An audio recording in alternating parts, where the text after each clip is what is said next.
हरे कृष्णा। वेद सारथी में आपका स्वागत है।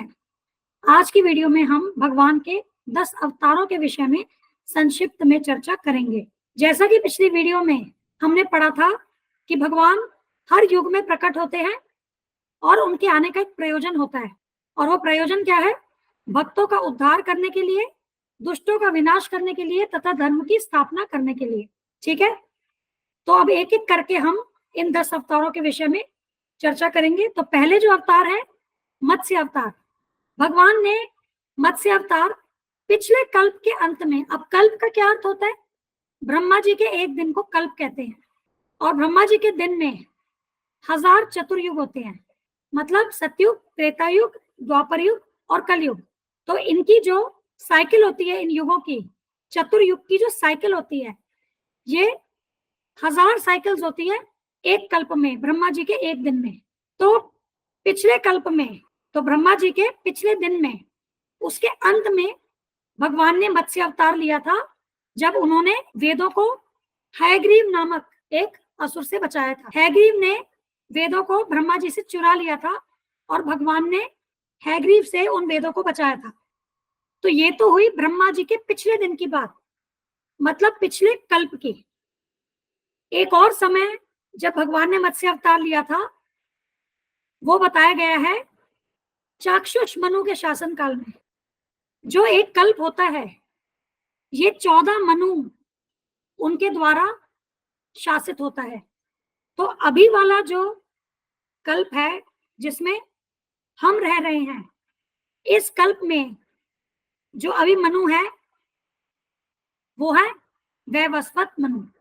तो इनसे पिछले जो मनु थे, चाक्षुष मनु, उनके शासन काल में भगवान ने मत्स्य अवतार लिया था। और वो कब लिया था? जब महान प्रलय हुई थी, और उस पे उन्होंने, जो इस युग के मनु हैं, वैवस्वत मनु, जो कि तब राजा सत्यव्रत के रूप में थे, तो उन्हें, सप्तऋषियों को और समस्त जीवों को उन्होंने प्रलय से बचाया था, ताकि फिर नए युग की शुरुआत हो सके। जब हम आगे सृष्टि का निर्माण, इस पर चर्चा करेंगे, तब हम आपको इन युगों की साइकिल और जो अलग अलग मनु है और कितने कितने समय इनका शासन होता है, वो सारी जानकारी आगे की वीडियो में हम देंगे। इसमें हम केवल संक्षिप्त में ही चर्चा कर रहे हैं। तो इसमें समझने की बात यह है कि महान प्रलय के समय, जब नए युग की शुरुआत होनी है, उस समय भगवान मत्स्य अवतार के रूप में वेदों की और समस्त जीवों की रक्षा करते हैं। और इसमें देखिए, हमने एक चित्र भी लगाया है कि किस तरह से भगवान मत्स्य अवतार के रूप में समस्त जीवों की रक्षा कर रहे हैं। अब दूसरा जो अवतार है भगवान का, वो है कूर्म अवतार। तो जैसा कि आप यहाँ चित्र में देख रहे हैं कि ये समुद्र मंथन का समय है, जब देवताओं ने और असुरों ने क्षीर सागर का मंथन किया, ताकि उसमें से वे ऐसा अमृत प्राप्त कर सके कि वो उन्हें अमरता प्रदान करेगा। हमने आपके सामने यह चित्र प्रस्तुत किया है, जो कि समुद्र मंथन का है, जिसमें आप देख रहे हैं कि देवता और असुर ये मिल करके क्षीर सागर का मंथन कर रहे हैं, और उन्होंने मंदराचल पर्वत को मथनी तथा वासुकी नाग को नेति बनाया हुआ है। अब जब इन्होंने समुद्र मंथन शुरू किया, तब ये जो मंदराचल पर्वत है, ये ठहर नहीं पा रहा था।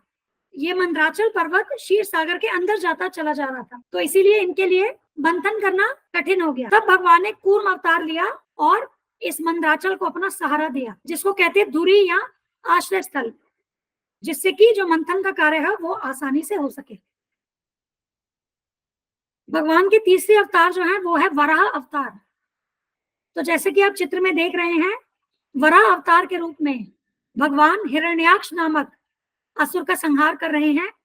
हिरण्याक्ष ने पृथ्वी पर इतना उत्पात मचाया था कि पृथ्वी गर्भोदक महासागर में गिर गई। तब भगवान ने वराह रूप लेकर पृथ्वी को उस महासागर से निकाला और उसकी रक्षा की। जब विभिन्न भौतिक ब्रह्मांड की रचना होती है, तब गर्भोदक्षाय विष्णु गर्भोदक महासागर का निर्माण करते हैं। ये चीजें आपको और स्पष्ट होगी जब हम भौतिक जगत की रचना के बारे में आपको बताएंगे, और जल्द ही हम इसके ऊपर आपसे वीडियो शेयर करेंगे। तो अब अगले अवतार पे चलते हैं, नरसिंह अवतार। नरसिंह अवतार भगवान कृष्ण का वो अवतार है जिसमें उन्होंने आधा सिंह और आधा मानव का रूप धारण किया और हिरण्यकशिपु, जो कि स्वयं को भगवान समझता था और भक्तों के ऊपर बहुत अत्याचार करता था, इतना ही नहीं, उसका छोटा सा 5 वर्ष का बालक भक्त प्रहलाद, उसको भी उसने कई बार मारने का प्रयास किया। तो अपने भक्त प्रहलाद की रक्षा के लिए भगवान ने यह नरसिंह देव जी का रूप धारण किया और उन्होंने हिरण्यकशिपु का संहार किया। अब अगला अवतार जो भगवान का है वो है वामन अवतार। राजा बलि, जो कि असुरों के राजा थे, वे बहुत शक्तिशाली हो गए थे और उन्होंने इंद्रदेव के स्वर्गलोक पर भी विजय प्राप्त कर ली थी। तब देवताओं की रक्षा करने के लिए भगवान ने वामन अवतार लिया और उन्होंने बलि महाराज से भिक्षा में 3 पग भूमि मांगी, जिसमें पहले 2 पग में उन्होंने पृथ्वी और स्वर्ग प्राप्त कर लिया और तीसरे पग में बलि महाराज को। इस प्रकार से उन्होंने स्वर्ग पर इंद्रदेव का शासन पुनः स्थापित किया। इसके बाद जो भगवान के अगले अवतार हैं परशुराम अवतार। परशुराम अवतार के रूप में उन्होंने संसार में जो भी भ्रष्ट क्षत्रिय थे, जो क्षत्रिय धर्म का पालन नहीं कर रहे थे, अपनी प्रजा पे अत्याचार कर रहे थे, ऐसे क्षत्रियों को उन्होंने अपने तीक्ष्ण फरसे से 21 बार उच्छेदन किया। अगले जो भगवान के 7वें अवतार राम अवतार। तो भगवान राम ने एक आदर्श राजा की भूमिका निभाई थी, ये तो सब जानते हैं। उन्हें मर्यादा पुरुषोत्तम कहा जाता है क्योंकि उन्होंने अपना संपूर्ण जीवन मर्यादाओं का पालन कर कई आदर्श प्रस्तुत किए। भगवान राम ने रावण का संहार किया और धर्म की स्थापना की। भगवान के 8वें अवतार कृष्ण और बलराम। तो कृष्ण और बलराम भगवान के मूल रूप हैं। जैसा कि हमने आपको बताया कि ब्रह्मा जी के एक दिन को कल्प कहते हैं और ब्रह्मा जी के एक दिन में एक बार भगवान श्री कृष्ण स्वयं पृथ्वी पर आते हैं और हमारा सौभाग्य है कि ये जो चतुर्युग है, इसी के द्वापर में भगवान कृष्ण स्वयं धरती पर प्रकट हुए। वे लगभग 5000 साल पहले यहाँ आए और उन्होंने अपनी लीलाओं के द्वारा सभी जीवों को अपनी ओर आकर्षित किया।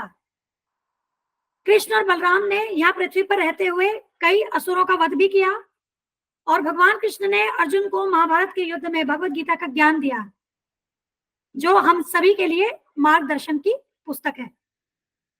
भगवान का 9वां अवतार बुद्ध अवतार, जो कि करुणा, अहिंसा और आत्मज्ञान का मार्ग सिखाने के लिए इस जगत में प्रकट हुए। जो 10वें अवतार हैं भगवान के, वे हैं कल्कि अवतार। वे कलयुग के अंत में प्रकट होंगे और दुष्टों का संहार करेंगे, धर्म की पुनः स्थापना करेंगे और इसके बाद नया युग सतयुग का निर्माण होगा।